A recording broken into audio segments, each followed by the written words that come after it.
I'm James Kotecki, and you're in the C-Space studio. We're on Facebook Live right now, which is what that camera is, because I am here with Sarah Personette, VP of Global Business Marketing at Facebook. Welcome to the C-Space studio. Thank you so much for having me, James. This is fantastic. All right, so everybody here wants to know at C-Space, what is the secret of marketing on Facebook? I would say the secret is understanding people. We connect with over 1.8 billion people around the world.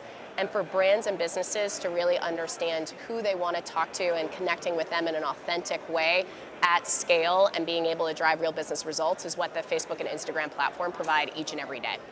So what's that balance between people and technology? I mean, I guess you probably would say that they're not necessarily oppositional things, yeah. But it's so easy as a marketer to think of people in terms of broad demographics and things like that. And I guess Facebook technology is enabling something different. Yeah, the first thing I would say is that creativity unlocks the power of our technology in any way, shape, or form. And as a business, what we want to do is help businesses and people connect in the most meaningful way possible.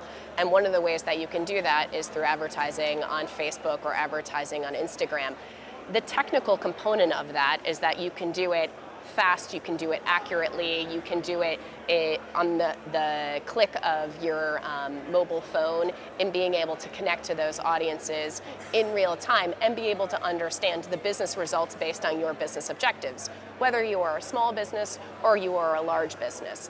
So the technical component of it is what allows us to move fast and help businesses achieve those results. But the people aspect is the magic of our platform, whether it is Facebook or is Instagram, is that it's powered by people. It's the content that they create and it's the content that they share.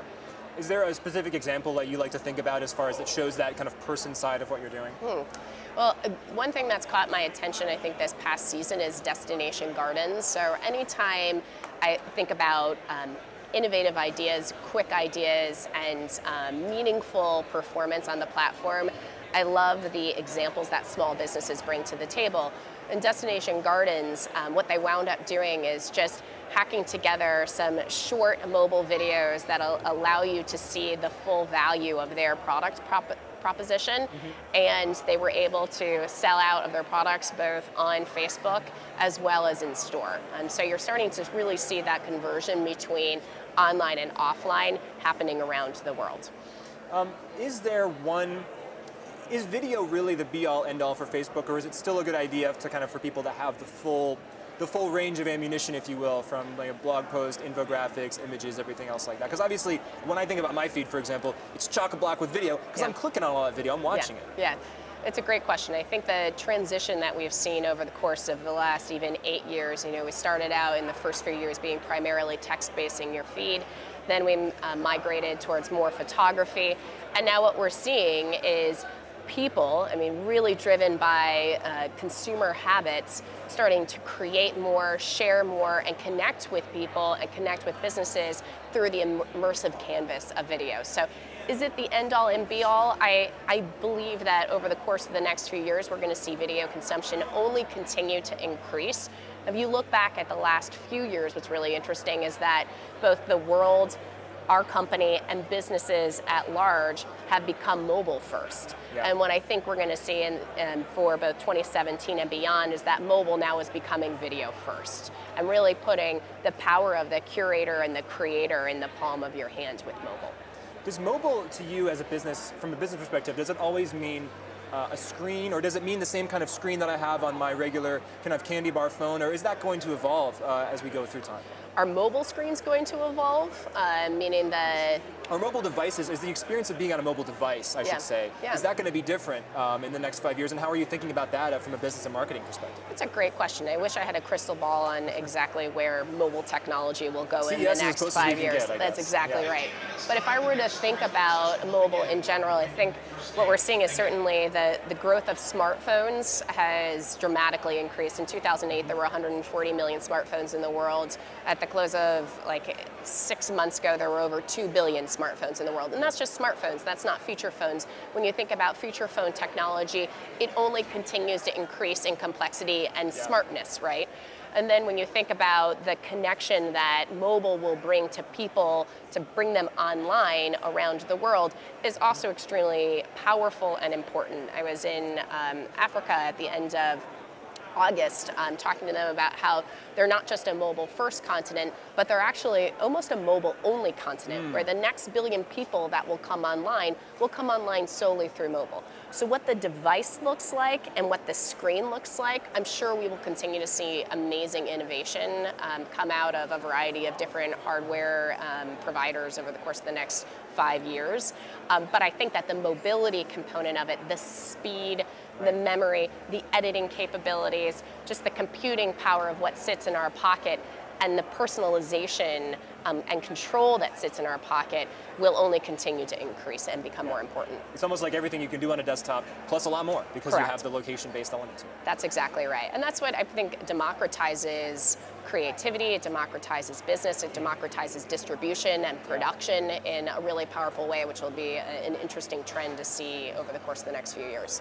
Let's give some advice to all the marketers out there watching this. When you meet somebody who's a marketer and you tell them what you do, I mean, what are some of the questions that they're typically asking you? What are the things they most want to know about marketing on Facebook? Yeah, there are so many different things that I think you can do on the platform. So oftentimes one of the first questions is, how do I get started? And we've built an incredible resource in Blueprint, which has over 70 modules of anything and everything you would want to do to meet your specific business objectives, depending on which category you're in, depending on whether you're a local business or a global business, and depending on what type of medium you want to use. Do you want to use photography? Do you want to use link ads? Do you want to use or lead ads? Do you want to use video in order to tell your story? And so Blueprint is a really great place to start. It's in multiple languages, and so that's a powerful place. I think the second thing that is always really interesting is what is the presence that I need to have on Facebook, and what does that look like relative to a website, for example? And I think what we continue to see is that more and more people are finding their mobile presence and creating their mobile presence and their mobile destination on Facebook and on Instagram versus building microsites or websites around the world. And that way you can create and leverage the connectivity and the sociability of the platform while then also being able to advertise and connect and create value for customers and consumers at large. Sure, connecting to people right away, right off the bat. That's exactly right. Yeah. What are some of the, if you don't mind telling tales, you don't have to name any names, but like, what are some of the obvious mistakes that marketers are making? Or maybe another way of putting it is, what are some of the things that marketers seem to believe or think about Facebook that are just wrong in 2017? Well, I think we still are seen as just a social media network, which I find to be really fascinating, because if you really think about what has illuminated our history is that we are an exceptionally strong mobile platform, we are a feed-based environment, we are native, and certainly we are increasingly video first. So between those different dynamics, the blend of those four pieces on both Facebook and on Instagram allow you to connect with your customer in a super accurate real-time way, allow you to leverage multiple creative canvases that are extremely immersive, and also allow you to measure real business results that help to bring either people into store, put butts into seats, or sell and drive conversions online. So Facebook is involved in so many different things. This question may not even be totally askable, but what have you seen here at CES so far that you have nothing to do with? What are you also excited about that you're seeing here on the show floor? I would like to say that I've been to the show floor. I have not been to the show floor yet. Just opened up specifically today, and I've been in meetings up until now. But what I think is really interesting to me is, one, the discussion around VR and AR, and the evolution that will cause, both in the way that people connect with each other and the way that they communicate. And we're only starting to see early days of those trends, but I feel like that's an incredibly hot topic here. And then I also think the Internet of Things is a hot topic and only just starting to be realized. Like, there's an umbrella out there right now that's on the floor that actually is IoT. So if you think about every channel, every piece of clothing, every piece of technology that we interact with is essentially becoming digitized, and that introduces billions and billions of pieces of data about you as an individual, which when applied to a Facebook or an Instagram, what becomes really powerful is understanding people allows you to be more personalized and be more customized in the experience that you deliver for them. And of course, we all saw recently the video of your boss, Mark Zuckerberg, having some kind of at-home Iron Man-style artificial intelligence assistant, which is pretty exciting Yes, too. I have not seen it, but it sounds really amazing. Yeah, I think maybe you need to get one for your house. Ask him about that. What's interesting to me is when you think about going from text to images to video to maybe to VR, you talked about that Facebook evolution. Yeah. It really is going to more and more back to the natural, like you and I are talking right now. Yeah. And this is as close and as intimate and as personal as it's going to get. Yeah. And that technological evolution is kind of tracing that and throwing audio in there as well. So it's interesting to see that Facebook is kind of tracing along that line. I think the introduction of Live this past year is a great example of that.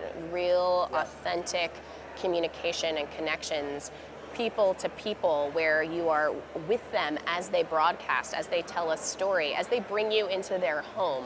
And I think that filter or lack of filter, that just like pure play authenticity, is going to change the entire way that we connect and we relate to each other.